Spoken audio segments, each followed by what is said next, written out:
Hi friends, this is from Balumath TNPSC academy. So என்ன topic பற்றி பார்க்க போகிறோன்னா, ஹிஸ்ட்ரியில் குப்தர்கள் பற்றி தான் பார்க்க போகிறோம். சரிங்களா, ஆல்ரெடி 6th இருக்க குப்தர்கள் முடிச்சிட்டோம். ஸோ இதோட வந்து குப்தர்கள் டாபிக் முடியுது. சரிங்களா, இந்த குப்தர் பார்த்திங்கன்னா 11th ஸ்டாண்டர்டில் இருக்குது. ஸோ இதோட பார்த்திங்கன்னா குப்தர்கள் வந்து முடிஞ்சு. சரிங்களா, ஸோ பார்க்கலாமா? ஸோ இங்கே பாருங்கள், அறிமுகம் பாருங்கள். ஏறத்தாழ பொது ஆண்டு 300 முதல் 700 வரையிலான காலகட்டம் பார்த்திங்கன்னா அரசு அமைப்பில் ஒரு செவ்வியல் முறை தோன்றி பல பகுதிகளில் பேரரசர் ஆட்சி உருவாக வழிவகுத்த காலமாக இருந்தது. எதுன்னு பார்த்தீங்கன்னா இதுதான். ஸோ மௌரிய பேரரசுக்கு பின்னாடி தோன்றுனது தான் என்னன்னு பார்த்தீங்கன்னா குப்த பேரரசு. சரிங்களா, ஸோ என்னது மௌரிய பேரரசுக்கு அதுக்கப்புறம் தோன்றியது தான் என்னதுன்னா குப்த பேரரசு. சரிங்களா, ஸோ ரொம்ப ஈஸியாக தான் இருக்கும். நம்ம அங்கேயே வந்து நிறையா பாயிண்ட்ஸ் பார்த்துருப்போம். ஸோ அது இல்லாமல் ஒரு சில பாயிண்ட்ஸ் வந்து இங்கே வந்து எக்ஸ்ட்ரா கொடுத்துருப்பாங்க. சரிங்களா, ஸோ வீடியோ ஸ்கிப் பண்ணாமல் ஃபுல்லாக பாருங்கள். சரிங்களா, ஸோ இதெல்லாம் ஒரு மாதிரி கதை மாதிரி தான் கொடுத்துருப்பாங்க. ஸோ முக்கியமான பாயிண்ட்ஸ் மட்டும் பார்க்கலாம். சரிங்களா, குப்தர் காலம் பார்த்திங்கன்னா பொற்காலம்னு வந்து சொல்லப்படுது. சரிங்களா, ஸோ அடுத்து வரலாற்று சான்றுகள். ஸோ என்னென்ன வரலாற்று சான்றுகள் இருக்குன்னா, இலக்கிய சான்றுகள் இருக்குது, கல்வெட்டு சான்றுகள் இருக்குது, நாணய ஆதாரங்கள் இருக்குது. சரிங்களா, 3 ஆதாரங்கள் இருக்கா? ஸோ என்னென்னு நோட் பண்ணி வச்சுக்கோங்க, ரொம்ப முக்கியம். சரிங்களா, ஸோ ஃபஸ்ட்டு இலக்கிய சான்றுகள்னால் என்னென்னு பார்க்கலாம். நாரதர், விஷ்ணு, பிருகஸ்பதி, காத்தாயனர், ஸ்மிருதிகள். சரிங்களா, என்னது ஸ்மிருதிகள். ஸோ இதெல்லாம் என்னதுன்னா இலக்கிய சான்றுகள். சரிங்களா, என்னதுன்னா நாரதர், விஷ்ணு, பிருகஸ்பதி, காத்தாயனார். சரிங்களா, காத்தாயனார். ஸோ ஸ்மிருதிகள். சரிங்களா, அடுத்து பார்த்தீங்கன்னா அரசுக்கு கூறுவது போன்று எழுதப்பட்டுள்ள காமந்தஹாரரின் நீதிசாரம் என்ற தர்ம சாஸ்திரம். என்னது தர்ம சாத்திரம்.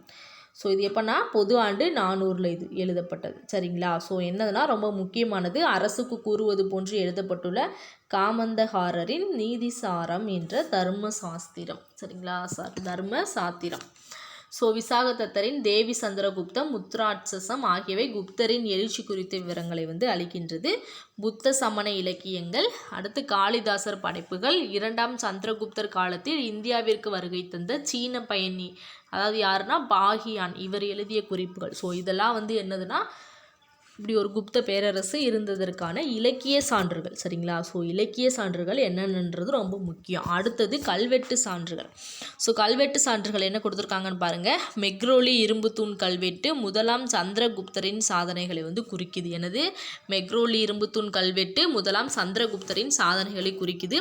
அலகாபாத் தூண் கல்வெட்டு பார்த்திங்கன்னா சமுத்திரகுப்தனின் ஆட்சி, அவருடைய ஆளுமை, சாதனைகள் இதை வந்து விளக்குகிறது. சரிங்களா, இதனை பொறித்தவர் யாருன்னு பார்த்தீங்கன்னா ஹரிசேனர். ஸோ இது வந்து பார்த்திங்கன்னா 33 வரிகளில் நாகரி வரி வடிவத்தில் வந்து சமஸ்கிருதத்தில் வந்து எழுதப்பட்டிருக்கு. சரிங்களா, எனது 33 வரிகளில் நாகரி வரி வடிவத்தில் சமஸ்கிருதத்தில் வந்து எழுதப்பட்டிருக்கு. சரிங்களா, அடுத்து நாணய ஆதாரங்கள் பாருங்கள். குப்த அரசர்கள் வெளியிட்ட நாணயங்களில் உருவங்கள் வந்து பொறிக்கப்பட்டிருக்கு. சரிங்களா, அதுதான் வந்து குப்த பேரரசுன்றதை வந்து நமக்கு கண்டுபிடிக்க வந்து உதவி இருக்குது. ஸோ இந்த தங்க நாணயங்கள் பார்த்திங்கன்னா குப்த அரசர்களின் பட்டங்கள் மற்றும் அவர்கள் நடத்திய சடங்குகள் குறித்தும் இது வந்து தெரிவிக்கின்றனன்னு சொல்லியிருக்காங்க. சரிங்களா, ஸோ அடுத்து குப்த வம்சத்தின் தோற்றம் பார்க்கலாமா? ஸோ குப்தர் வம்சத்தின் தோற்றம் குறித்த சான்றுகள் மிகவும் குறைவு தான். சரிங்களா, குப்த அரசர்கள் எளிய குடும்பத்தில் இருந்து தான் உருவாகி இருக்க வேண்டும்னு சொல்கிறாங்க. சரிங்களா, ஸோ குப்த வம்சத்தின் 3ஆவது ஆட்சியாளரான சந்திரகுப்தர் பார்த்திங்கன்னா குமாரதேவி என்ற லிச்சாவி இளவரசியை மணந்தார். ஸோ இத்தகவலை அவரது பரம்பரையினர் மிகவும் பெருமையோடு பதிவு செய்திருப்பது இந்த அரச குடும்பத்தினுடனான தொடர்பு குப்தர்களின் எழுச்சிக்கு காரணமாக இருந்திருக்கலாம்னு சொல்கிறாங்க. சரிங்களா, லிச்சாவிக்கு என்ன பேருனா வடக்கு பீகாரில் இருந்த பழமையான கனச்சங்கம் பேர். சரிங்களா, ஸோ இது கங்கைக்கும் நேபாள தெராய்க்கும் இடைப்பட்ட பகுதியாகும். என்னது கங்கைக்கும் நேபாள தெராய்க்கும் இடைப்பட்ட பகுதியை தான் சொல்கிறாங்க. சந்திரகுப்தரின் ஒப்பற்ற புதல்வரான சமுத்திரகுப்தரின் பிரயாகை, அது என்ன இன்றைய அலகாபாத் தூண் கல்வெட்டின்படி அவர் பார்த்திங்கன்னா பிரயாகைக்கு மேற்கே மதுரா வரையுள்ள செழிப்பான நிலங்கள் முழுவதையும் கைப்பற்றியிருக்கார். சரிங்களா, ஸோ கலிங்கம் வழியாக தெற்கே பல்லவர்களின் தலைநகரமான காஞ்சிபுரம் வரை வெற்றிகரமான படையெடுப்பை வந்து நடத்தியிருக்காரு. ஸோ மகதம், அலகாபாத், அவுத் ஆகியவற்றை குப்தர்களின் பகுதிகளாக இந்த புராணங்கள் வந்து குறிப்பிடுதுன்னு சொல்லியிருக்காங்க. சரிங்களா, ஸோ அடுத்து பாருங்கள், 1ஆம் சந்திரகுப்தரும் பேரரசு உருவாகுதலும். ஸோ இதை பற்றி தான் வந்து பார்க்க போகிறோம். அதாவது குப்த வம்சத்தோட முதல் அரசர் யாருன்னு பார்த்தீங்கன்னா ஸ்ரீகுப்தர் தான். ஸோ குப்த வம்சத்தை தோற்றுவித்தவர் யாருன்னு பார்த்தீங்கன்னா ஸ்ரீகுப்தர். சரிங்களா, ஸோ இவரோட ஆட்சி காலம் பார்த்தீங்கன்னா பொது ஆண்டு 240 to 280 சரிங்களா. இவரை தொடர்ந்து இவரது புதல்வர் யாருன்னா கடோத்கஜர். இவரோட பொது ஆண்டு பார்த்தீங்கன்னா 280 to 319 ஆட்சிக்கு வந்தார் சரிங்களா. ஸோ கல்வெட்டுகளில் பார்த்தீங்கன்னா ஸ்ரீகுப்தரும் கடோத்கஜரையும் என்ன சொல்லுவாங்கன்னா இவங்க 2 பேர்த்தையும் சேர்த்து மகாராஜான்னு சொல்லி அந்த கல்வெட்டில் வந்து குறிக்கப்பட்டிருக்கு சரிங்களா. ஸோ கடோத்கஜரின் புதல்வரான முதலாம் சந்திரகுப்தர் பார்த்தீங்கன்னா பொது ஆண்டு 319 முதல் 335 வரை இவர் வந்து ஆட்சி புரிந்திருக்கார். யாரு? கடோத்கஜர் சரிங்களா. கடோத்கஜர் முதலாம் சந்திரகுப்தர் கடோத்கஜரோட புதல்வர் சரிங்களா. இந்த இன்ஃபர்மேஷன் 6th இருக்காது, இங்கே தான் இருக்கும் சரிங்களா. கடோத்கஜரின் புதல்வர் யாருன்னு பார்த்தீங்கன்னா முதலாம் சந்திரகுப்தர். இவரோட ஆட்சி காலம் 319 முதல் 335 சரிங்களா. இவர் குப்த பேரரசின் முதல் பேரரசாக கருதப்படுகிறார். குப்த பேரரசின் முதல் பேரரசாக கருதப்படுபவர் யாருன்னு பார்த்தீங்கன்னா முதலாம் சந்திரகுப்தர் சரிங்களா. ஸோ ரெண்டையும் கன்ஃபியூஸ் பண்ணிக்கக்கூடாது, ஸ்ரீகுப்தரையும் முதலாம் சந்திரகுப்தரையும். அவர் வந்து குப்த பேரரசை தோற்றுவித்தவர், குப்த வம்சத்தின் முதல் அரசர். இவர் பார்த்தீங்கன்னா குப்த வம்சத்தின் முதல் பேரரசர் சரிங்களா. ஸோ பேரரசர் அரசர் ரெண்டையும் வந்து நோட் பண்ணிக்கோங்க சரிங்களா. ஸோ சந்திரகுப்தர் பார்த்தீங்கன்னா மகாராஜா அதிராஜா என்ற பட்டத்தை ஏற்றார் சரிங்களா. ஸோ மகாராஜா அதிராஜா என்ற பட்டம் வந்து யாருக்கு கிடச்சிச்சு? முதலாம் சந்திரகுப்தர் சரிங்களா. மற்றவர்களின் ஆவணங்களிலிருந்து இவரது பேரரசர் நிலை நமக்கு புலப்படுது. ஸோ இவரது ஆட்சி காலத்தில் பார்த்திங்கன்னா கல்வெட்டோ நாணயமோ நமக்கு வந்து கிடைக்கலன்னு சொல்லி சொல்கிறாங்க சரிங்களா. அடுத்து பார்த்திங்கன்னா சமுத்திரகுப்தர். ஸோ இவர் யாருன்னு பார்த்திங்கன்னா முதலாம் சந்திரகுப்தரோட மகன் சரிங்களா. ஸோ முதலாம் சந்திரகுப்தரோட புதல்வர் தான் சமுத்திரகுப்தர் சரிங்களா. தனது வாரிசாக நியமித்தார். எப்போ? கிபி நாளும் பொது ஆண்டு நாளும் ஒன்று தான் சரிங்களா. ஸோ கிபி 335 முதலாம் சந்திரகுப்தரை பார்த்திங்கன்னா தன்னோட புதல்வர் சமுத்திரகுப்தரை வாரிசாக நியமிக்கிறார். ஸோ அசோக தூண் ஒன்றில் பொறிக்கப்பட்ட இவர் குறித்த நீண்ட புகழுரை அவர் மௌரிய பரம்பரையில் வந்ததாக சொல்கிறது. ஸோ இவர் எந்த பரம்பரையில் வந்திருக்காரா? மௌரிய பரம்பரையில் வந்திருக்காரு சரிங்களா. ஸோ இந்த கல்வெட்டு பார்த்திங்கன்னா சமுத்திரகுப்தர் பார்த்திங்கன்னா நாடு முழுவதும் படையெடுத்து சென்றபோது அவருக்கு அடிபணிந்த அரசர்கள், ஆட்சி பகுதிகள் ஆகியன குறித்து பெரும் பட்டியலை வந்து தருதுன்னு சொல்லியிருக்காங்க சரிங்களா. ஸோ முக்கியமாக தில்லி மற்றும் மேற்கு உத்தரப்பிரதேசத்தின் 4 அரசர்களையும் பார்த்திங்கன்னா அவர் வந்து வென்றிருக்காரு. ஸோ தெற்கு மற்றும் கிழக்கு பகுதி அரசர்கள் அடிபணிந்து கப்பம் செலுத்த கட்டாயப்படுத்தப்பட்டிருக்காங்க சரிங்களா. ஸோ கல்வெட்டில் குறிக்கப்பட்ட இடங்களை பார்க்கும்போது சமுத்திரகுப்தரின் படையெடுப்பு பார்த்திங்கன்னா கிழக்கு கடற்கரையோரம் காஞ்சிபுரம் வரை நீண்டதாக வந்து தெரியுது சரிங்களா. ஸோ கங்கை சமவெளியின் மேற்கு பகுதியில் 9 அரசர்களை பார்த்திங்கன்னா படைபலத்தால் வந்து வென்றிருக்காரு. காட்டு ராஜாக்களும், அதாவது மத்திய இந்தியா மற்றும் தக்காணத்தின் பழங்குடியின தலைவர்கள், அஸ்ஸாம், வங்கம் போன்ற கிழக்கு பகுதிகளின் அரசர்களும், நேபாளம், பஞ்சாப் போன்ற பகுதிகளின் சிற்றரசர்களும் கப்பம் கட்ட வந்து கட்டாயப்படுத்தப்பட்டிருக்காங்க சரிங்களா. ஸோ மாலவர்கள், யுதேயர்கள் உள்ளிட்ட ராஜஸ்தான் பகுதியின் 9 குடியரசுகள் பார்த்திங்கன்னா குப்தர்களின் ஏகாதிபத்தியத்தை ஏற்குமாறு கட்டாயப்படுத்தப்பட்டன. ஸோ இதோடு தெய்வபுத்திர சாகானுசாகி ஒரு குஷான பட்டம் சரிங்களா. அப்படின்னா என்னது? குஷான பட்டம். ஸோ சாகர் அரசு, இலங்கை அரசு போன்ற வெளிநாட்டு அரசர்களும் கப்பம் கட்டியதாக அக்கல்வெட்டு வந்து குறிப்பிடுது சரிங்களா. ஸோ வரலாற்று அறிஞர்கள் சமுத்திரகுப்தரை இந்திய நெப்போலியன் என அழைக்கின்றனர். என்னது? இந்திய நெப்போலியன் யாரை சொல்கிறோம்? சமுத்திரகுப்தரை சரிங்களா. ஸோ தென்பகுதி மக்கள் பார்த்திங்கன்னா தென்பகுதி அரசர்கள் கப்பம் கட்டும், இங்கே பாருங்கள், தென்பகுதி அரசர்கள் கப்பம் கட்டியது, வட இந்திய அரசுகள் குப்த பேரரசோடு இணைக்கப்பட்டது ஆகியனவற்றை மறுக்க முடியாதுன்னு சொல்கிறாங்க சரிங்களா. மேற்கு இந்தியாவில் சாக அரசர்களை தோற்க முடியவில்லை என்பதால் நேரடி அதிகாரம் எங்கன்னா கங்கை சமவெளி வரையிலும் தான் இது இருந்துள்ளதுன்னு சொல்கிறாங்க. ஸோ ராஜஸ்தானின் பழங்குடியினர் வந்து கப்பம் கட்டி வந்துட்டுருக்காங்க. ஆனால் பஞ்சாப் சமுத்திரகுப்தரின் அதிகாரத்துக்கு வெளியே இருந்துச்சுன்னு சொல்கிறாங்க இது சரிங்களா.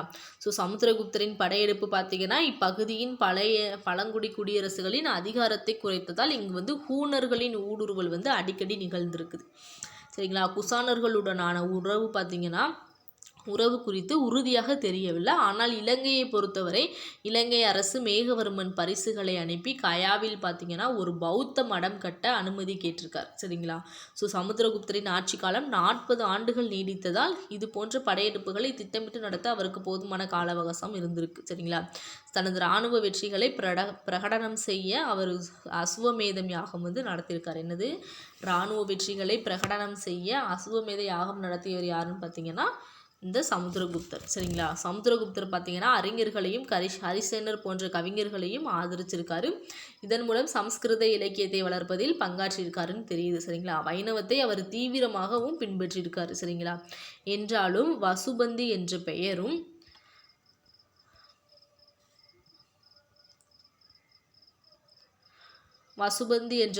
பௌத்த அறிஞரையும் இவர் ஆதரிச்சிருக்காரு. கவிதை இசைப்பிரியரான இவருக்கு கவிராஜா என்ற பட்டமும் வழங்கப்பட்டிருக்கு. என்னது? கவிராஜா என்ற பட்டம் யாருக்கு வழங்கப்பட்டிருக்கு?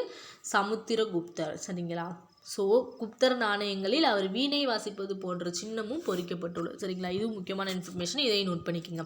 அடுத்து பார்த்தீங்கன்னா இரண்டாம் சந்திரகுப்தர், தனது தாத்தா பெயரையே சூடிய இரண்டாம் சந்திரகுப்தர். ஸோ சமுத்திரகுப்தரோட பையன் தான் யாருன்னா இரண்டாம் சந்திரகுப்தர். ஸோ முதலாம் சந்திரகுப்தர் யாருன்னா இவருக்கு தாத்தா வேணும். சரிங்களா? தனது தாத்தா பெயரையே சூடிய இரண்டாம் சந்திரகுப்தர் மிக திறமையான அரசர். சரிங்களா? அவர் கிபி 375 முதல் 415 வரை 40 ஆண்டுகள் ஆட்சி புரிஞ்சிருக்காரு. ஸோ தனது சகோதரரான ராமகுப்தருடன் 370 to 375 பார்த்தீங்கன்னா வாரிசுரிமைக்கு போராடி ஆட்சிக்கு வந்ததாக சொல்லியிருக்கார். சரிங்களா?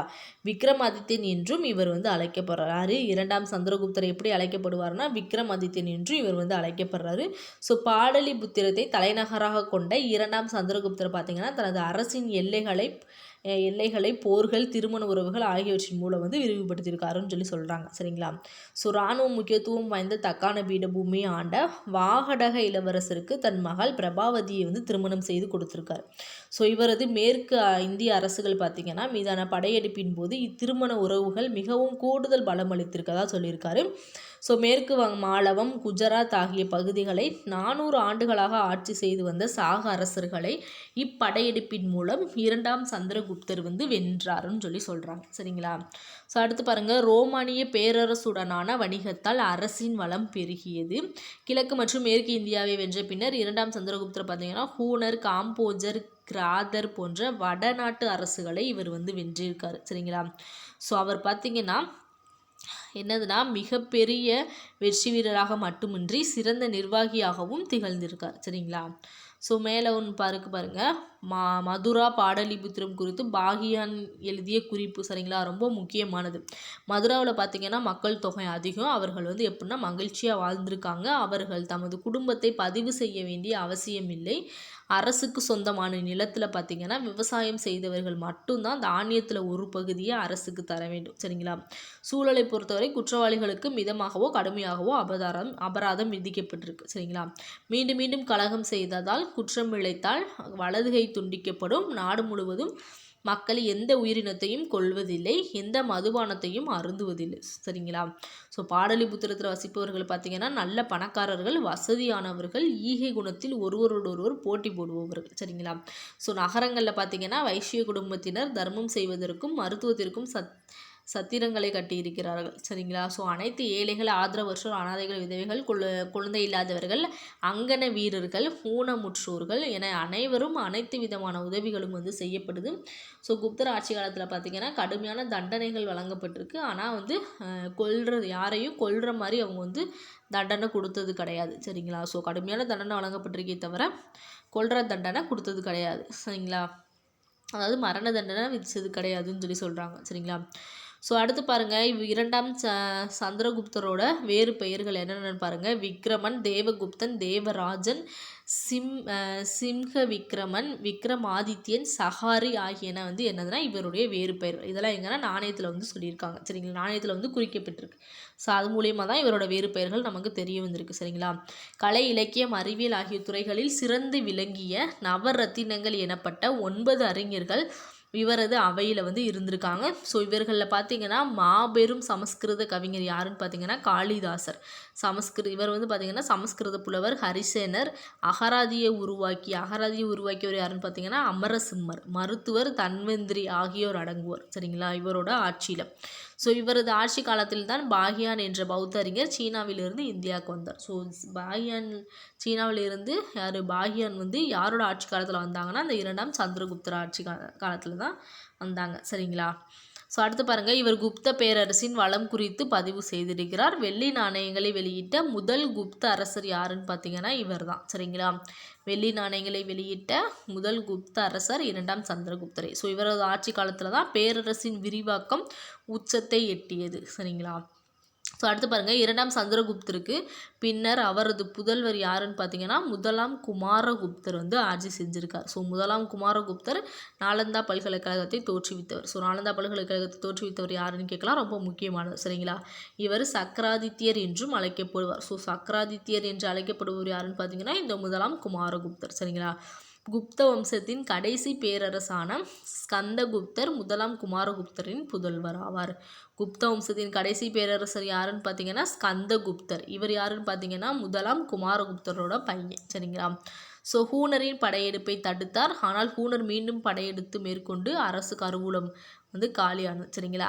கிபி 467 பார்த்தீங்கன்னா ஸ்கந்தகுப்தரின் இறப்பிற்கு பின்னர் குப்த பேரரசு வந்து வீழ்ச்சி அடைஞ்சிருச்சு. சரிங்களா? ஸோ இவருக்கு பின்னர் பல குப்தர்கள் ஆட்சி பொறுப்பேற்றனர். ஸோ இவர்கள் பேரரசின் வீழ்ச்சியை வந்து என்னதுன்னா விரிவுபடுத்தினார்கள். குப்த வம்சத்தின் கடைசி அரசர் யாருன்னு பார்த்தீங்கன்னா விஷ்ணுகுப்தர். சரிங்களா? என்னது குப்த வம்சத்தின் கடைசி அரசர். குப்த வம்சத்தின் கடைசி பேரரசர் யாருன்னு கேட்டால் ஸ்கந்தகுப்தர். கடைசி அரசர் யாருன்னு கேட்டால் விஷ்ணுகுப்தர். சரிங்களா? ஸோ இவர் எப்போ ஆட்சி செஞ்சுருக்காருன்னா 540 முதல் 550 வரை இவர் வந்து ஆட்சி செஞ்சுருக்கார். சரிங்களா? ரெண்டையும் கன்ஃபியூஸ் பண்ணிக்க கூடாது. குப்த வம்சத்தின் கடைசி பேரரசர்னு கேட்டால் ஸ்கந்தகுப்தர், கடைசி அரசர்னு கேட்டால் விஷ்ணுகுப்தர். சரிங்களா? ஸோ அடுத்து பாருங்கள், குப்தரின் நிர்வாக முறை எப்படி இருந்துச்சுன்னு பாருங்கள். குப்தர் ஆட்சியில் அதிகார படிநிலைகள் காணப்பட்டன.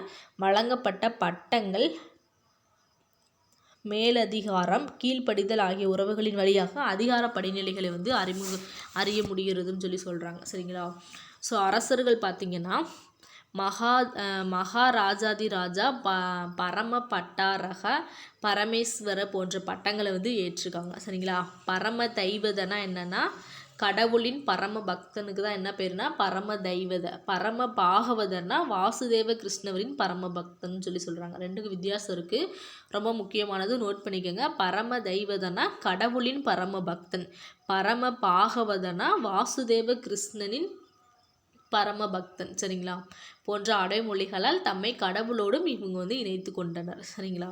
ஸோ குப்த அரசர்கள் பார்த்திங்கன்னா தாம் தெய்வாம்சம் பொருந்தியவர்கள் என்ற பிம்பத்தை முன்வைத்ததாகவும் சில வரலாற்றாளர்கள் வந்து குறிப்பிட்டுள்ளனர். ஸோ உதாரணமாக அலகாபாத் கல்வெட்டுகளில் பார்த்திங்கன்னா சமுத்திரகுப்தரோட புருஷா என்ற கடவுளினுடன் ஒப்பிடுகிறார். சரிங்களா? ஸோ அதுக்கு என்ன அர்த்தம்னா அனைவருக்கும் மேலானவர். ஸோ அரசருக்கு பார்த்திங்கன்னா ஒரு தெய்வீக தகுதி நிலையை நிறுவும் முயற்சிகளாக இவற்றை வந்து கருதலான்னு சொல்லியிருக்காங்க. சரிங்களா? ஸோ அடுத்து பார்க்க வேண்டியது என்னென்னு பார்த்தீங்கன்னா அமைச்சர்கள், அதிகாரிகள். ஸோ முத்திரைகள், கல்வெட்டுகள் போன்றவற்றில் பதிவிடப்பட்டுள்ளவை பார்த்திங்கன்னா அதிகாரிகளின் படிநிலைகளையும் அவர்களது பதவிகளையும் குறிப்பிட்டாலும் அவற்றின் தெளிவான பொருளை பல நேரங்களில் வந்து அறிய முடியலைன்னு சொல்கிறாங்க. குமார மாத்தியா என்ற சொல் பார்த்திங்கன்னா 6 வைஷாலி முத்திரைகளில் வந்து இடம்பெற்றிருக்குன்னு சொல்லியிருக்காங்க. இந்த பதவி தனக்கென தனியாக அலுவலகம், அதாவது அதிகாரனா, ஸோ உள்ள ஒரு உயர் அதிகாரியை குறிப்பிடுவது போல் இருக்குன்னு சொல்லியிருக்காங்க. அமாத்தியா என்ற சொல் பார்த்திங்கன்னா பல முத்திரைகளில் காணப்படுது. குமார மாத்தியா என்பது அமாத்தியாக்களில் மிக முக்கியமான பதவி. சரிங்களா? என்னது குமார மாத்தியா என்பது அமாத்தியாக்களில் மிக முக்கியமான பதவியாக சொல்லியிருக்காங்க. ஸோ அரசுகுல இளவரசர்களின் தகுதிக்கு சமமானதாக இது வந்து இருக்கும். சரிங்களா? ஸோ குமாரமாத்தியாக்கள் பார்த்திங்கன்னா அரசர், பட்டத்து இளவரசர், வருவாய்த்துறை அல்லது ஒரு மாகாணம் என்று பலவற்றோடு தொடர்புடையவர்களாக இவர்கள் வந்து இருக்கிறார்கள். சரிங்களா? லிச்சாவி முத்திரை பார்த்திங்கன்னா லிச்சாவியர்களின் பட்டமேற்பு விழாவிற்கான புனித குலத்திற்கு பொறுப்பான ஒரு குமார மாத்தியா பற்றி குறிப்பிடுது. சரிங்களா? ஸோ குமார மாத்தியா பொறுப்பில் உள்ளவர்கள் சில சமயங்களில் கூடுதல் பொறுப்புகளையும் பதவி பெயர்களையும் கொண்டிருந்தனர். இந்த பொறுப்புகள் வாரிசு அடிப்படையில் வழங்கப்பட்டிருக்கலாம்னு சொல்கிறாங்க. ஸோ எடுத்துக்காட்டாக பாருங்கள், அலகாபாத் பிரசஸ்தியை மெய்கீர்த்தி அல்லது புகழுரை கல்வெட்டில் வந்து சொல்லியிருக்கு. ஸோ எழுதியது யாருன்னு பார்த்தீங்கன்னா அலகாபாத் பிரசஸ்தி எழுதியவர் யாருன்னு பார்த்தீங்கன்னா ஹரிசேனர். இது வந்து ஒரு குமார மாத்தியா, சந்தி விக்ரஹியா, மகா தண்டநாயகா ஆகிய பட்டங்களை கொண்டவராக வந்து இருந்துள்ளார். யாருன்னா ஹரிசேனர். சரிங்களா? அவர் வந்து மகா தண்டநாயக துருவபூதியின் புதல்வர்னு சொல்கிறாங்க. யாருன்னா மகா தண்டநாயக துருவபூதியின் வந்து புதல்வர். சரிங்களா? ஸோ இங்கே ஒரு பாக்ஸ் கொடுத்துருக்காங்க பாருங்கள். ஹூனர்களின் தோற்றம் குறித்து உறுதியாக நமக்கு எதுவும் தெரியலை. ரோமானிய வரலாற்றில் டாசிட்டஸின் கூற்றுப்படி அவர்கள் வந்து காஸ்பியன் கடல் அருகில் வாழ்ந்த பழங்குடி இனங்கள்னு சொல்லி சொல்கிறாங்க. எங்கே ஹூனர்கள் பார்த்திங்கன்னா ஹூனர்கள் என்னது காஸ்பியன் கடல் அருகில் வந்து வாழ்ந்ததாக சொல்லி சொல்கிறாங்க. ரோமபுரி பேரரசின் வீழ்ச்சிக்கு காரணமாக இருந்தவர்கள்னு சொல்லி சொல்கிறாங்க. சரிங்களா. அட்டிலாவின் தலைமையில் திரண்ட இவர்கள் ஐரோப்பாவில் கொடுங்கோன்மைக்கு பெயர் பெற்றவர்கள்னு சொல்லி சொல்கிறாங்க. ஸோ வெள்ளை ஹூனர்கள் பார்த்திங்கன்னா வெள்ளை ஹூனர்கள் என்று அழைக்கப்பட்ட ஹூனர்களின் ஒரு பிரிவு மத்திய ஆசியாவிலிருந்து இந்தியா நோக்கி நகர்ந்தது. ஸோ இவர்களது படையெடுப்பு பார்த்திங்கன்னா குசானர்கள் காலத்திற்கு 100 ஆண்டுகளுக்கு பின் ஆரம்பமானதாக சொல்லி சொல்கிறாங்க. சரிங்களா. அடுத்து பார்த்திங்கன்னா அமைச்சர் குழு. ஸோ அமைச்சர் குழு பார்த்திங்கன்னா குப்த அரசர்களுக்கு ஒரு அமைச்சர் குழு உதவி புரிஞ்சிச்சுன்னு சொல்லி சொல்கிறாங்க. ஸோ அலகாபாத் கல்வெட்டு சபா என்ற ஒரு குழு குறித்து கூறுகிறது. இது பார்த்திங்கன்னா அமைச்சர் குழுவாக இருக்கலாம்னு சொல்லி சொல்கிறாங்க. ஸோ மகா சந்தி விக்கிரக என்பவர் அமைச்சர்களில் உயர்நிலையில் இருந்துள்ளார். ஸோ இவர் அமைதி மற்றும் போருக்கான அமைச்சர். சரிங்களா. ஸோ இவர்தான் போர் தொடுத்தல், உடன்பாடு காணுதல், ஒப்பந்தங்கள் மேற்கொள்ளுதல் என்று பிற நாடுகளுடனான தொடர்புகளுக்கு பொறுப்பானவர்னு சொல்லி சொல்கிறாங்க. ஸோ நீதித்துறை, இராணுவம் ஆகியவற்றின் பொறுப்பு வகித்தவர் யாருன்னு பார்த்தீங்கன்னா இந்த தண்ட நாயக அல்லது மகா தண்ட நாயக என்று அழைக்கப்படுகிறார். சரிங்களா. ஒரு முத்திரை அக்னிகுப்தர் என்ற மகா தண்ட நாயக குறித்து பேசுதுன்னு சொல்லி சொல்கிறாங்க. ஸோ அலகாபாத் கல்வெட்டு பார்த்திங்கன்னா 3 மகா தண்ட நாயகங்களை குறித்து கூறுது. என்னது அலகாபாத் கல்வெட்டு 3 மகா தண்ட நாயகாக்களை குறித்து கூறுகிறது. ஸோ இவை அனைத்தும் பார்த்திங்கன்னா இந்திய பதவிகள் எல்லாம் வாரிசுரிமையாக வருபவை என்பதை காட்டுது. சரிங்களா. மற்றொருவருக்கு மகா அஸ்வபதி, அது அப்படின்னா என்னென்னு பார்த்தீங்கன்னா குதிரைப்படை தலைவர். மகா அஸ்வபதினா என்னது, குதிரைப்படை தலைவர். ஸோ என்ற பதவி வந்து இருந்திருக்குது. சரிங்களா. ஸோ பேரரசோட பிரிவுகள் பாருங்கள். குப்த பேரரசு பார்த்திங்கன்னா தேசம் அல்லது புக்தி என மாநிலங்களாக பிரிக்கப்பட்டிருக்கு. ஸோ என்னது, இப்போ நம்ம எப்படி ஒவ்வொரு மாநிலக்கும் ஒரு பேர் வச்சுருக்கோம், அந்த மாதிரி குப்த பேரரசு பார்த்திங்கன்னா தேசம் அல்லது புக்தி சரிங்களா எனப்படும் மாநிலங்களாக வந்து இது வந்து பிரிக்கப்பட்டிருக்கு. ஸோ உபாரிகா என்று அழைக்கப்பட்ட ஆளுநர்களால் வந்து இவை வந்து நிர்வகிக்கப்பட்டிருக்கு. சரிங்களா. ஸோ உபாரிகாக்கள் பார்த்திங்கன்னா அரசரால் நேரடியாக நியமிக்கப்பட்டிருக்காங்க. ஸோ உபாரிகாக்கள் மாநில தலைமை நிர்வாக அதிகாரிகளையும் வாரிய அதிகாரிகளையும் வந்து நியமிச்சிருக்காங்க. சரிங்களா. ஸோ உபாரிகாக்கள் நிர்வாக அதிகாரத்தோடு யானைகள், குதிரை, வீரர்கள் என்று இராணுவ நிர்வாகத்தையும் கையில் வச்சுருக்காங்க. ஸோ தாமோதர்பூர் செப்பேடுகளில் பார்த்தீங்கன்னா 3 உபாரிகாக்களுக்கு மகாராஜா என்ற பட்டம் இருந்ததாக குறிப்பிடப்படுவதன் மூலம் நிர்வாகத்தில் பார்த்தீங்கன்னா இவர்களுக்கு இருந்த உயர்நிலை தெரிகிறதுன்னு சொல்லியிருக்காங்க. குப்தர் ஆண்டு 165 என்று தேதியிடப்பட்டுள்ள புத்தகுப்தரின் எரான்துன் கல்வெட்டு காலிந்தி மற்றும் நர்மதை நதிகளுக்கிடையேயான நிலங்களை ஆட்சி செய்த லோகாபாலா என்று மகாராஜா சுரஸ்மிசந்திரா என்பவரை வந்து இது வந்து குறிப்பிடுறதா வந்து சொல்லியிருக்காங்க. சரிங்களா. ஸோ இது வந்து கொஞ்சம் லென்த்தாக தான் இருக்கும். முடிஞ்ச வரைக்கும் எந்த அளவுக்கு முடியுதோ அந்தளவுக்கு படித்து வச்சுக்கோங்க. சரிங்களா. ஸோ இங்கு பார்த்தீங்கன்னா லோகபாலா என்பது மாநில ஆளுநரை குறிப்பிடுவதாகவும் சொல்கிறாங்க. சரிங்களா. ஸோ குப்த பேரரசின் மாநிலங்கள் விஷயபதி என்ற அதிகாரியின் கீழ் மாவட்டங்களாக வந்து பிரிக்கப்பட்டிருக்கு. இவர் விஷயா என அழைக்கப்பட்டனர்னு சொல்கிறாங்க. சரிங்களா. ஸோ மாவட்டங்களாக பிரிக்கப்பட்டிருக்கிறது எப்படி சொல்கிறாங்கன்னா விஷயா. ஸோ விஷயபதிகள் பொதுவாக மாநில ஆளுநரால் வந்து நியமிக்கப்படுவாங்க. விஷயபதிகள் யாரால் நியமிக்கப்படுவாங்க, மாநில ஆளுநரால். சரிங்களா. சில சமயங்களில் பார்த்தீங்கன்னா அரசரை நேரடியாக விஷயபதிகளை வந்து நியமிச்சிருக்கார். சரிங்களா. விஷயபதியின் நிர்வாக கடமைகளுக்கு நகரத்தின் சில முக்கியமான மனிதர்களும் உதவி புரிஞ்சிருக்காங்க. சரிங்களா. ஸோ மாவட்ட மட்டத்திற்கு கீழே இருந்து நிர்வாக அலகுகள் பார்க்கலாமா. ஸோ மாவட்ட மட்டத்திற்கு கீழ் பார்த்தீங்கன்னா விதி, பூமி, பதக்கா, பீடா என்று பல்வேறு விதமான நிர்வாக அலகுகள் இருந்திருக்கு. சரிங்களா. ஆயுக்தகா, விதி, மகாதரா எனப்படும் அதிகாரிகள் குறித்த குறிப்புகளும் இங்கே வந்து கிடைச்சிருக்குது. ஸோ கிராம மட்டத்தில் கிராமிகா, கிராம அத்தியக்ஷா போன்ற அதிகாரிகள் வந்து இருந்திருக்காங்க. சரிங்களா. ஸோ இவர்களை கிராம மக்களை வந்து தேர்ந்தெடுத்திருக்காங்க. புத்தகுப்தர் பார்த்தீங்கன்னா புத்தகுப்தர் காலத்து தாமோதர்பூர் செப்பேடு பார்த்தீங்கன்னா மகாதாரா என்பவர் தலைமையிலான அஷ்டகுல அதிகாரணா 8 உறுப்பினர் கொண்ட குழு குறித்து வந்து குறிப்பிடுது. சரிங்களா. மகாதாரா என்பதற்கு கிராம பெரியவர் அல்லது கிராம தலைவர், குடும்ப தலைவர் என்று பொருள் உண்டு. சரிங்களா. ஸோ 2ஆம் சந்திரகுப்தர் காலத்து சாஞ்சி கல்வெட்டு பஞ்சமண்டலி என்பதை குறிப்பிடுது. ஸோ இது ஒரு குழும நிறுவனமாக இருக்கலாம்னு சொல்கிறாங்க. சரிங்களா. ஸோ அதுக்கடுத்து பார்த்தீங்கன்னா இராணுவம் பாருங்கள், குப்த பேரரசில் இராணுவம் எப்படி இருந்திருக்குன்னு. இராணுவம் பார்த்திங்கன்னா முத்திரைகள், கல்வெட்டுகள் ஆகியன பாலாதி கிருத்தையா, மகா பாலாதி கிருத்தையா, காலாட்படை மற்றும் குதிரைப்படை தளபதி. சரிங்களா, பாலாதி கிருத்தையான்றது காலாட்படை, மகா பாலாதி கிருத்தையான்றது குதிரைப்படை தளபதி. சரிங்களா, ஸோ வழக்கமாக பயன்படுத்தப்படும் சேனாதிபதி என்ற சொல் குப்தர் கல்வெட்டுகளில் வந்து காணப்படவில்லை. சரிங்களா, ஸோ ஆனால் சில வாகடக கல்வெட்டுகளில் காணப்படுது. ஒரு வைசாலி முத்திரை இராணுவ கிடங்கின் அலுவலகமான ரணபந்தகர் அதிகாரனாவை குறிப்பிடுதுன்னு சொல்லி சொல்கிறாங்க. மற்றொரு வைசாலி முத்திரை பார்த்திங்கன்னா தண்ட பாசிகா என்ற அதிகாரியின் அலுவலகத்தை வந்து குறிப்பிடுது. இது மாவட்ட அளவிலான காவல்துறை அலுவலகமாக இருக்கலாம்னு சொல்லி சொல்கிறாங்க. சரிங்களா, ஸோ அடுத்து பாருங்கள், மகா பிரிதிகரா. ஸோ அரண்மனை காவலர்கள் தலைவரை தான் மகா பிரிதிகரான்னு சொல்லி சொல்லுவாங்க. ஸோ கத்தியத பகிதா, என்னது கத்தியத பகிதா, இது வந்து அரச சமையலறை கண்காணிப்பார். ஸோ அந்த பேர் ரொம்ப முக்கியம். சரிங்களா, போன்ற அரண்மனையுடன் நேரடியாக தொடர்பு கொண்டிருந்த அதிகாரிகள் வந்து குறிப்பிட்டுள்ளனர். ஒரு வைசாலி முத்திரை மகா பிரதிகரவாகவும் தாராவராகவும் இருந்திருக்கதா வந்து ஒருவரை குறித்து குறிப்பிடுறாங்க. சரிங்களா, ஸோ நிர்வாக அமைப்பின் மேல் மட்டத்தில் அமாத்தியா, சச்சிவா ஆகியோர் இருந்தார்கள்னு சொல்லி சொல்கிறாங்க.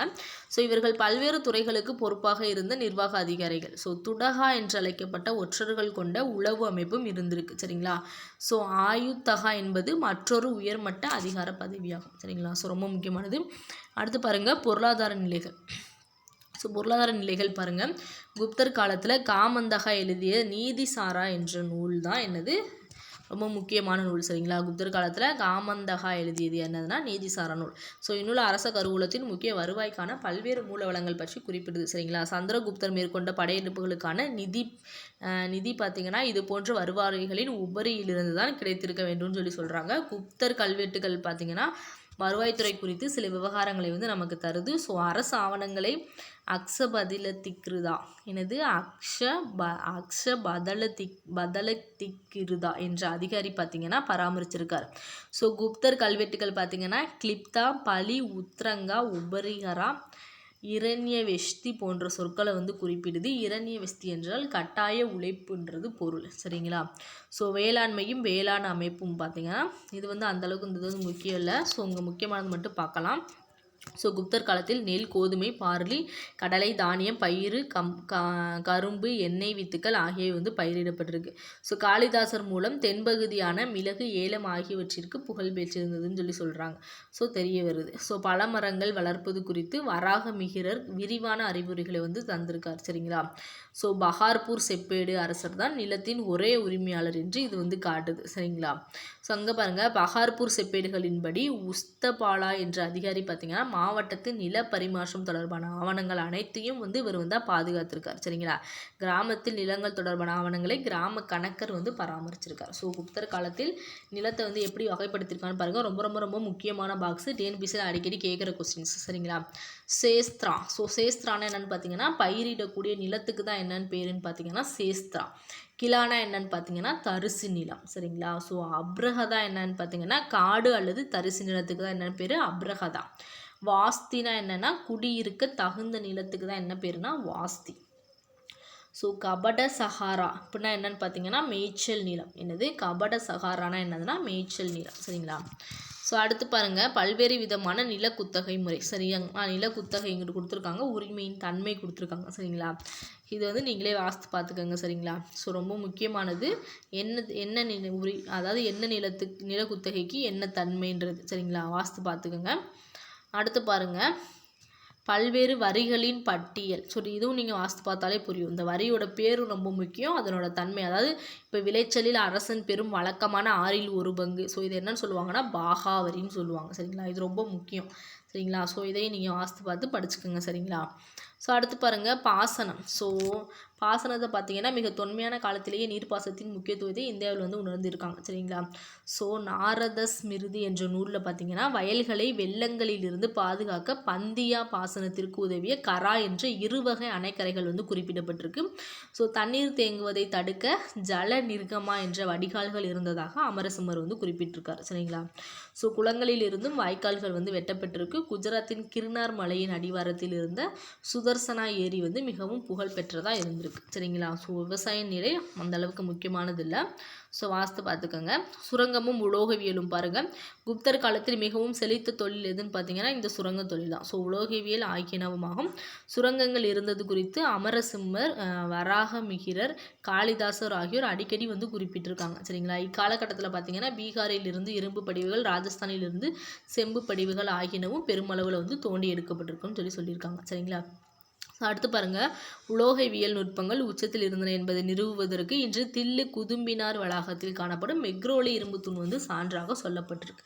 என்னதுன்னா மெக்ரோலி இரும்பு தூண். இது எங்கே இருக்குன்னா டெல்லியில். சரிங்களா. ஸோ இது 2ஆம் சந்திரகுப்தரின் அடையாளம் காணப்படுகிறது. சரிங்களா. அதுக்கு அந்த இரும்பு தூண் கொடுத்துட்டு அது யாருடைய காலத்தில் இருந்ததுன்னு சொல்லி கேட்கலாம். சரிங்களா. ரொம்ப முக்கியமானது, நோட் பண்ணிக்கோங்க. அடுத்து பார்த்திங்கன்னா இந்த இரும்பு தூண் பார்த்திங்கன்னா பல 100 ஆண்டுகளாக துருப்பிடிக்காமல் அப்படியே இருந்திருக்கான். சரிங்களா. ஸோ இது பார்த்திங்கன்னா குப்தர் காலத்து உலோகவியல் கைவினைஞர்களின் திறனுக்கு எடுத்துக்காட்டாகவும் திகழ்ந்திருக்குது. சரிங்களா. ஸோ அடுத்து பாருங்கள், நாணயங்கள் வடித்தல், உலோக செதுக்கு வேலைப்பாடு, பானை வனைதல், சுடுமண் சிற்பங்கள், மர செதுக்கு வேலைப்பாடு ஆகிய வேறு சில கைவினை தொழில்களும் இருந்திருக்கு. சரிங்களா. ஸோ அடுத்து பார்த்திங்கன்னா இரும்பு, தங்கம், வெள்ளி, செம்பு, தகரம், ஈயம் ஆகியவற்றை உருக்கி பிரித்தெடுத்தல் ஏற்படும் இழப்பிற்கும் சேர்த்து மக்கள் வந்து பணம் தர வேண்டியிருந்ததாக சொல்லியிருக்காங்க. ஸோ வணிகமும் வர்த்தகமும் அடுத்து பார்க்க போகிறோம். ஸோ வணிகமும் வர்த்தகம் பார்த்திங்கன்னா குப்தர் பொருளாதாரத்தின் வலிமைக்கு வணிகர்களின் பங்களிப்பு வந்து மிக முக்கியமானதாக இருந்திருக்கு. ஸோ சிரேஷ்டி, சர்தஹவா என்ற இரு வேறுபட்ட வகைகளை சேர்ந்த வணிகர்கள் வந்து இருந்திருக்காங்க. சரிங்களா. ஸோ அடுத்து பார்த்திங்கன்னா சிரேஷ்டி என்பவர் பார்த்திங்கன்னா பொதுவாக ஒரே இடத்துல தங்கியிருப்பவங்களா சிரேஷ்டின்னு சொல்லுவாங்க. தனது செல்வம் மற்றும் வணிகத்திலும் வணிக மையத்தை நிர்வகிப்பதன் மூலமும் பெற்ற வளத்தால் மரியாதைக்குரிய நிலையில் இருந்தவர் தான் என்னதுன்னா இவங்க. சரிங்களா. ஸோ சர்தவகா என்பவர்னா லாபத்திற்காக ஊராக சென்று வணிகம் செய்வங்க தான் சர்தவகான்னு சொல்லுவாங்க. ஸோ சரிங்களா. ஒரே இடத்துல இருந்தது சிரேஷ்டின்னு சொல்லுவாங்க. ஒரே இடத்துல இருந்து வணிகம் பண்ணுறவங்கள சிரேஷ்டினும் ஊராக சென்று வணிகம் செய்பவங்க பார்த்திங்கன்னா சர்தவகா. சரிங்களா. சார்தவகான்னு சொல்லுவாங்க. சரிங்களா. ஸோ அன்றாடம் பயன்படுத்த தேவையான பொருட்களிலிருந்து விலை உயர்ந்த ஆடம்பர பொருட்கள் வரை வியாபாரம் செய்யப்பட்டிருக்கு. ஸோ என்னென்னு பார்த்தீங்கன்னா மிளகு, சந்தனக்கட்டை, தந்தம், யானைகள், குதிரைகள், தங்கம், செம்பு, இரும்பு, மைக்கா இதெல்லாம் வந்து விற்கப்பட்டிருக்கதா சொல்கிறாங்க. சரிங்களா. ஸோ அடுத்து பாருங்கள், நாரத ஸ்மிருதி, பிரகஸ்பதி ஸ்மிருதி இதெல்லாம் பார்த்திங்கன்னா வணிக குழுக்களின் அமைப்பு செயல்பாடு குறித்து விவரிக்கின்றனன்னு சொல்கிறாங்க. ஒரு குழு தலைவர் பார்த்திங்கன்னா 2 அல்லது 5 நிர்வாக அதிகாரிகள் கூட இருந்திருக்காங்க. சரிங்களா. ஸோ அடுத்து பாருங்கள், குப்தர் காலத்தில் மேற்கு கடற்கரையில் கல்யாண், சால் ஆகிய வணிக துறைமுகங்களும் மலபார், மங்களூர், சலபடோனா, நயோபடோனா, படானா ஆகிய வணிக சந்தைகளும் இயங்கிக்கிட்டு இருக்கு. ஸோ என்ன பேர்? மலபார், மங்களூர், சலோபடானா, நயோபடானா, படானா ஆகிய வணிக சந்தைகளும் வந்து இயங்கிக்கிட்டு இருக்கு. ஸோ வங்கத்தின் தாமிர லிப்தி கிழக்கு கடற்கரையின் முக்கியமான வணிக மையம் என்று பாகியான் வந்து குறிப்பிடுறார். சரிங்களா. ஸோ அடுத்து பாருங்கள், இந்த வணிக துறைமுகங்களும் நகரங்களும் ஒருபுறம் பாரசீகம், அரேபியா, பைசாண்டியம் போன்ற நாடு நகரங்களோடும் துறைமுகங்களோடும் மறுபுறம் இலங்கை, சீனா, தென்கிழக்கு ஆசிய நாடுகளோடும் இணைக்கப்பட்டிருந்திருக்கு. ஸோ இந்தியா, சீனா இடையிலான கடல் பயணத்தில் எதிர்கொள்ள நேரும் இடர்கள் குறித்து பாகியான் வந்து குறிப்பிட்டிருக்கார். சரிங்களா. ஸோ சீனாவில் இருந்து பட்டும் இதர பொருட்களும் என்னென்னா இறக்குமதி செஞ்சுருக்காங்க. சரிங்களா. அடுத்து பாருங்கள், ஒரு பாக்ஸ் கொடுத்துருக்காங்க, ரொம்ப முக்கியமானது. குப்தரில் பார்த்திங்கன்னா அதிக எண்ணிக்கையில் தங்க நாணயங்களையும் ஒப்பீட்டளவில் குறைந்த எண்ணிக்கையில் வெள்ளி, செம்பு நாணயங்களையும் வெளியிட்டிருக்காங்க. சரிங்களா. எனினும் குப்தர் காலத்திற்கு பின்னர் பார்த்திங்கன்னா தங்க நாணயங்களின் புழக்கம் வந்து குறைஞ்சு போச்சுன்னு சொல்கிறாங்க. ஸோ அடுத்து பாருங்கள், பண்பாட்டு மலர்ச்சி, அதாவது கலையும் கட்டிடக்கலை. குப்தர் காலத்தில் நாகரா, திராவிடம் பாணியிலான கலைகள் வந்து வளர்ந்துருக்கு. இந்தியாவில் கட்டடக்கலை வரலாற்றில் இது குறிப்பிடத்தக்க படைப்பாக்கம் கொண்ட காலமாகும்னு சொல்கிறாங்க. சரிங்களா. ஸோ பிற்காலத்தில் கலைகள் மேம்பாடு காண்பதற்கான ஊற்று கண்கள் இக்காலத்தில் வந்து தோன்றியிருக்குன்னு சொல்கிறாங்க. சரிங்களா. குடைவரை கட்டுமான கோவில்கள் பாருங்கள், பாறைகளை குடைந்து கட்டப்படும் குடைவரை கோவில்கள் தான் பெரும்பாலும் பழைய அமைப்புகளையே தொடர்ந்தனன்னு சொல்கிறாங்க. சரிங்களா. ஸோ குறிப்பிடத்தகுந்த குடைவரை கோவில்கள்னால் அஜந்தா, எல்லோரா மற்றும் பாக். எல்லோரா எங்கே இருக்குன்னா மகாராஷ்டிராவில், பாக் எங்கே இருக்குன்னா மத்திய பிரதேசம். இந்த இடங்கள்லாம் வந்து என்னதுன்னா குடைவரை கோவில்கள் வந்து காணப்படுது இங்கன்னா குப்தர் காலத்தில். சரிங்களா. ஸோ உதயகிரி குகைகள் எங்கே இருக்குதுன்னா ஒடிசாவில் இருக்குது. இவ்வகை சேர்ந்தவை தான் சொல்கிறாங்க. சரிங்களா. இதெல்லாம் என்னது? குடைவரை கோவில்கள். அடுத்து பாருங்கள் கட்டுமான கோவில்கள். ஸோ கட்டுமான கோவில்கள் பார்த்திங்கன்னா பின்வரும் அம்சங்களில் வந்து காணப்படுது. என்னென்னா தட்டையான கூரை கொண்ட சதுர கோவில்கள், விமானத்துடன் அதாவது 2வது மாடி கூடிய தட்டையான கூரை கொண்ட சதுர கோவில்கள், வளைகோட்டு கோபுரம் சிகரம் கொண்ட கோவில்கள் சரிங்களா, செவ்வக கோவில்கள், வட்ட வடிவ கோவில்கள் சரிங்களா. ஸோ இப்படிலாம் வந்து காணப்படுது சரிங்களா. குடைவர கோவில்கள்னாலே அஜந்தா தான் ஃபேமஸ் சரிங்களா. ஸோ 2வது குழுவை சேர்ந்த கோவில்கள் திராவிட முறையின் பல கூறுகளை வந்து கொண்டுள்ளன சரிங்களா. கருவறைக்கு மேலே சிகரம் அமைக்கும் புதுமை 3வது பாணியின் சிறப்பாகும். அது நாகராபாணியின் முக்கிய அம்சமாகும் சொல்கிறாங்க. அதுக்கடுத்து பாருங்கள் ஸ்தூபிகள். ஸோ ஸ்தூபிகள்னால் என்னென்னு பாருங்கள். இவை ஏராளமான எண்ணிக்கையில் வந்து கட்டப்பட்டிருக்கு. மிக சிறந்த ஸ்தூபிகள் பார்த்திங்கன்னா உத்தரப்பிரதேசத்தில் இருக்குது சரிங்களா. ரத்னகிரி எங்கேன்னு பார்த்தீங்கன்னா ஒடிஷா, மிர்பூர் கான் அதாவது சிந்து ஆகிய இடங்களில் வந்து காணப்படுதுன்னு சொல்கிறாங்க. ஸோ ரொம்ப முக்கியமானது, நோட் பண்ணி வச்சுக்கோங்க. ஸோ அடுத்து பாருங்கள் சிற்பங்கள், கல் சிற்ப கலைக்கு சிறந்த சான்று பார்த்திங்கன்னா சாராநாத்தில் காணப்படும் நிற்கும் நிலையில் உள்ள புத்தர் சிலை தான் சரிங்களா. புராண சிற்பங்களில் மிக அழகானது எதுன்னு பார்த்திங்கன்னா இந்த உதயகிரி குகையின் நுழைவாயிலில் இருக்கும் வராக அவதார சிலை சரிங்களா. ஸோ உலோக சிற்பங்கள் பாருங்கள். பெரிய அளவில் உலோக சிற்பங்களை வார்க்கும் கலையை பார்த்திங்கன்னா குப்தர் காலத்து கைவினை கலைஞர்கள் வந்து மிகவும் கலை நுணுக்கத்தோடு செஞ்சுருக்காங்க. ஸோ பீகாரின் நாலந்தாவில் உள்ள புத்தரின் 18 அடி செம்பு சிலை பார்த்திங்கன்னா சுல்தான் கஞ்சியில் உள்ள 7.5 அடி புத்தர் சிலை ஆகிய இரண்டும் பார்த்திங்கன்னா புத்தர் காலத்து உலோக சிற்பங்களுக்கு மிகச்சிறந்த எடுத்துக்காட்டுகளாகவும் சொல்லியிருக்காங்க. அடுத்து ஓவியங்கள் பாருங்கள். குப்தரின் சுவர் ஓவியங்கள் அஜந்தா, பாதாமி ஆகிய இடங்களில் வந்து காணப்படுது சரிங்களா. ஸோ நுட்பம் என்ற அளவில் இந்த ஓவியங்கள் வரையப்பட்ட பரப்புகள் மிக எளிய முறையில் தயார் செய்யப்பட்டன. அஜந்தாவின் சுவர் ஓவியங்கள் பிரஸ்கோ எனப்படும் சுவரோவிய வகையை சேர்ந்தவை அல்லன்னு சொல்கிறாங்க சரிங்களா. ஏன்னு பார்த்தீங்கன்னா இது வந்து பிரஸ்கோ ஓவியங்கள் சுவரின் பூச்சு வந்து ஈரமாக இருக்கும்போதே வரையப்படுபவை. ஆனால் அஜந்தாவின் ஓவியங்கள் பூச்சு காய்ந்த பின் வரையப்படுபவை. ஸோ அஜந்தா மற்றும் பாக்கில் காணப்படும் ஓவியங்கள் மத்திய தேச ஓவிய பள்ளி முறையின் தலை சிறந்த ஓவியங்கள்னு சொல்கிறாங்க சரிங்களா. அதுக்கடுத்து பார்த்தீங்கன்னா சுடுமண் சிற்பங்களும் மட்பாண்ட கலையும் சரிங்களா. விஷ்ணு, கார்த்திகேயர், துர்க்கை, நாகர் மற்றும் பல ஆண் பெண் கடவுளர்கள் சிறு களிமண் உருவங்கள் வந்து நமக்கு கிடைச்சிருக்கதா சொல்கிறாங்க சரிங்களா. ஸோ இங்கே பாருங்கள் மட்பாண்டங்களின் தனிப்பட்ட சிறப்பம்சம் பார்த்திங்கன்னா சிவப்பு மட்பாண்டங்கள் தான் சரிங்களா. ஸோ அடுத்து சமஸ்கிருத இலக்கியம். ஸோ குப்தர் சமஸ்கிருதத்தை தான் அலுவல் மொழி ஆக்கினார்கள். ஸோ ரொம்ப முக்கியமான பாயிண்ட். குப்தரோட அலுவல் மொழி என்னென்னா சமஸ்கிருதம். ஸோ அவர்களின் அனைத்து கல்வெட்டுகளும் பட்டயங்களும் அம்மொழியில் தான் எழுதப்பட்டிருக்கு சரிங்களா. ஸோ பண்டைய காலத்தில் உருவான ஸ்மிருதிகள் நல்லொழுக்கம், அரசியல், கலை மற்றும் பண்பாடு என்று பல்வேறு கருப்பொருட்கள் குறித்து பேசிய சமய நூல் எதுன்னு பார்த்தீங்கன்னா இதுதான் சரிங்களா. தர்ம சாஸ்திரங்களும் புராணங்களும் இந்த இலக்கிய கட்டமைப்பின் மையப்பொருளை வந்து வடிவமைச்சிருக்காங்கன்னு சொல்லியிருக்காங்க சரிங்களா. அடுத்து பார்த்தீங்கன்னா சமஸ்கிருத இலக்கணம். ஸோ இங்கே பாருங்கள் பாணினி எழுதிய அஷ்டதயாயி பதஞ்சலியால் எழுதப்பட்ட மகாபாஷ்யா ஸோ ரொம்ப முக்கியம் ஆகிய படைப்புகளின் அடிப்படையில் குப்தர் காலத்தில் வந்து சமஸ்கிருத இலக்கியத்தின் வளர்ச்சி வந்து புலப்படுதுன்னு சொல்லியிருக்காங்க சரிங்களா. ஸோ இக்காலகட்டம் குறிப்பாக யாருன்னா அமரசிம்ரலால் அமரகோசம் என்ற சமஸ்கிருத சொற்களஞ்சியம் தொகுக்கப்பட்டதாக இது வந்து அறியப்படுது. ஸோ வங்காளத்தை சேர்ந்த பௌத்த அறிஞர் சந்திரகோமியர் சந்திர வியாக்கரணம் என்ற இலக்கிய நூலை வந்து படைச்சிருக்கதா சொல்கிறார். ஸோ ரொம்ப முக்கியமான பாயிண்ட்டு, நோட் பண்ணிக்கோங்க சரிங்களா. அடுத்து பாருங்கள் பௌத்த இலக்கியம். ஸோ 18 முக்கிய புராணங்கள் வந்து கொடுத்துருக்காங்க. ஸோ என்னென்னு பார்த்துக்கோங்க சரிங்களா. ஸோ இது வந்து அந்தளவுக்கு நம்மளால் 18 ஞாபகம் வச்சுக்க முடியாது, அதனால் என்னென்னு தெரிஞ்சுக்கோங்க சரிங்களா. ஸோ அடுத்து பாருங்கள் பௌத்த இலக்கியம். ஸோ தொடக்க கால பௌத்த இலக்கியங்கள் மக்கள் மொழியான பாலி மொழியில் இருந்திருக்கு. ஸோ பௌத்த இலக்கியம் எப்படி இருந்திருக்கு? பாலி மொழியில் இருந்திருக்கு சரிங்களா.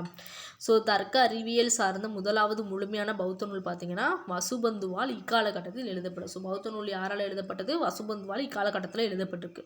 ஸோ வசுபந்துவின் சீடரான திக்நாகரும் பல அரிய நூல்களை வந்து எழுதியிருக்காரு சரிங்களா. ஸோ அடுத்து பாருங்கள் சமண இலக்கியம். ஸோ விமலா சமண ராமாயணத்தை வந்து எழுதியிருக்காரு சரிங்களா.